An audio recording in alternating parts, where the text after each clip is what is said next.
Hello,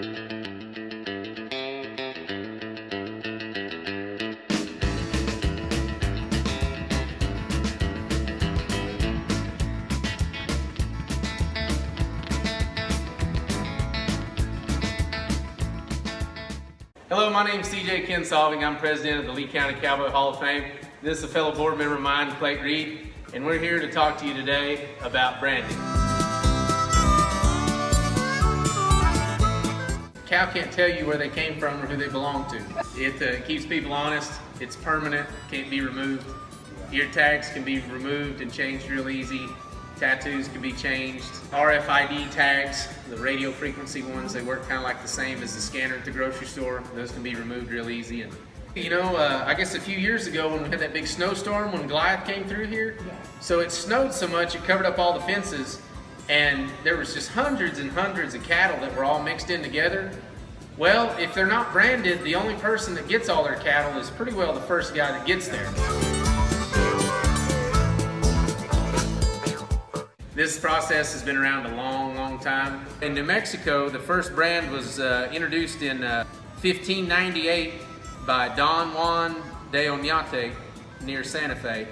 Since a good 400 years before we were a state? Yeah, it was, you know, and also the New Mexico Brand Board, it was formed in 1887. That makes it the oldest state agency.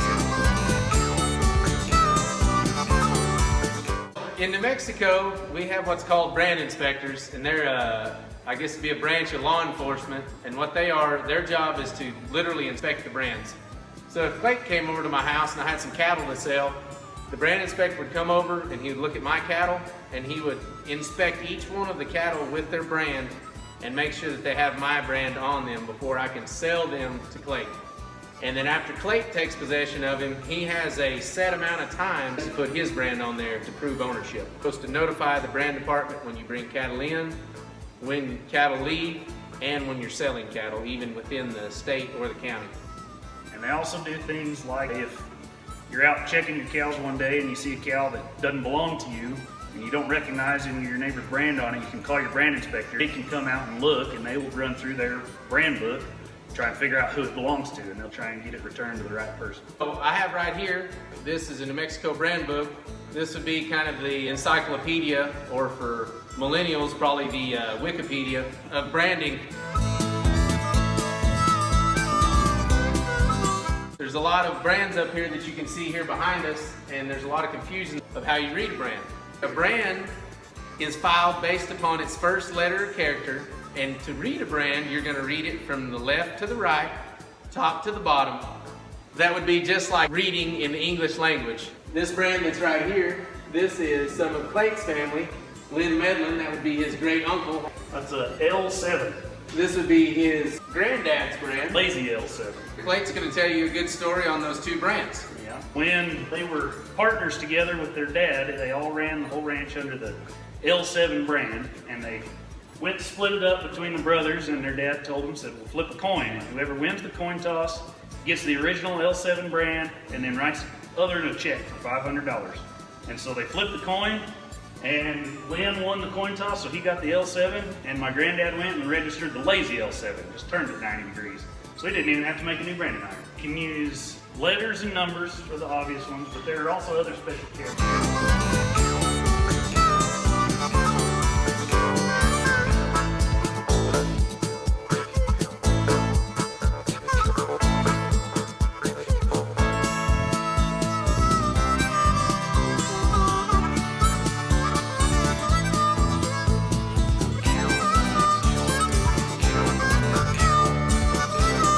My personal brand. So this is called a Scribe S. This is just a cursive S. This brand there is a good one to see if you can figure out what it's called. And that brand is called a Barheart X. And you can see, fairly easy, you can see the bar and the heart, but the X is right there and it's connected to the bottom. And you can tell here this is just a piece of mild steel, and then it's just welded right here to this metal rod. And the reason the rod's that long is you're going to put it inside a fire that's going to be hot, like a propane fire or a wood fire, And so you have to have it this long so it doesn't get your hand hot. For cattle, we brand with a hot iron, as CJ talked about. Stick it in the fire, heat it up. It's the fastest, most efficient way of doing it. The problem with that is, comes winter, those cattle, their hair grows longer and you may not be able to see the brand as good. Freeze brand is a little bit different process. It's, instead of burning the skin, it freezes the hair follicle, so the hair grows back white for the rest of their life. And so that process, you have a slightly different branding iron. It's usually made of brass, a lot thicker, and you typically submerge that in liquid nitrogen, which is extremely cold. And you leave it in there for a good while until it quits bubbling up and you know that your iron is the same temperature as your liquid nitrogen. And you have your animal in the chute and you have to clip the hair short on it, and then you put that on and you have to hold it on for about 30 to 45 seconds. And it's not easy to get something to stand still that long. 8 different spots that a brand could be? Most common are on the bodies, there's like the shoulder, the ribs, the rump, and then you can also brand on the jaw. And it can be either side, all those positions on either side. So each brand could actually be registered to 8 different people.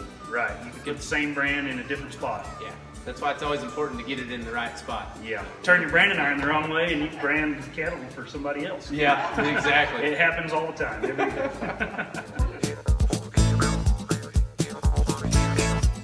A cow's hide is tremendously thicker than a human's. It's going to feel pain in a different way than humans do.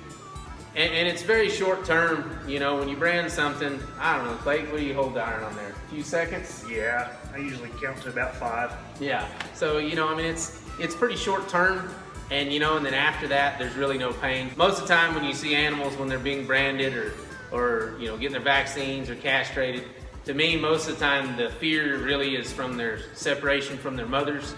They're separated from their mothers for short term, for a little bit while we're performing those operations. That's usually the main form of pain, is just the distress from being separated from their mother. And like I said, once we're done branding and all that other stuff, they're turned back with their moms. Be kind of like if you guys have ever dropped your kids off at kindergarten, that's a little bit of separation anxiety for a minute and then it goes away. In New Mexico, it's required by law to brand your cattle. If you want to sell them, they have to have a brand. If you want to take them out of the state, they have to have a brand. You want to bring them in the state, they have to have a brand. And it is a legal requirement to brand your cattle. Cattle are the only ones required. Sheep, if they go through the sale, they don't have to have a permanent brand. They can do a paint brand the day of the sale. And then was it horses or horses are not required. 3 brand states are there? New Mexico, Arizona, Colorado, I think it is, Wyoming, Montana. The latest figures I saw, there's more cattle theft now than there ever has been.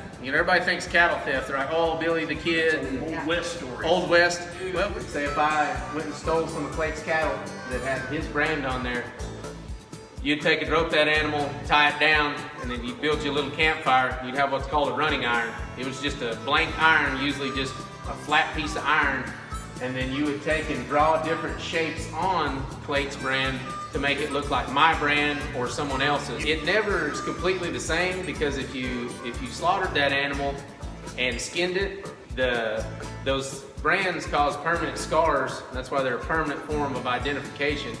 And on the back side of that hide, when you skinned it, the scars would look different because they were made at different times, and then they were also made with different irons of different heat.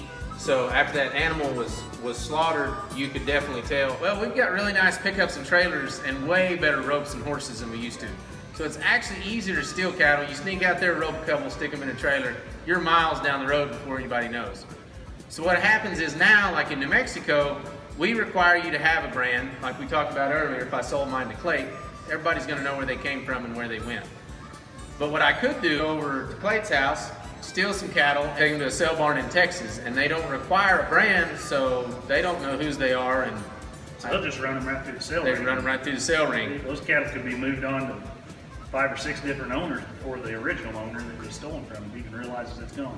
And same thing, I have some family that lives in Texas, in North Texas, and what they do up there, then people steal the cattle and then take them to Oklahoma. In Oklahoma, they don't require brands either, that's right. So You know, cattle theft is still a big problem, so it is still a very, very good idea to brand your cattle. And there is a brand board in Texas and Oklahoma. It's just not required to do. You can have your brand registered in their states, but it's not required. Yeah, but even if it's not a requirement, it's always a good idea to brand your cattle. Right. The old saying, trust your neighbors, but brand your cattle.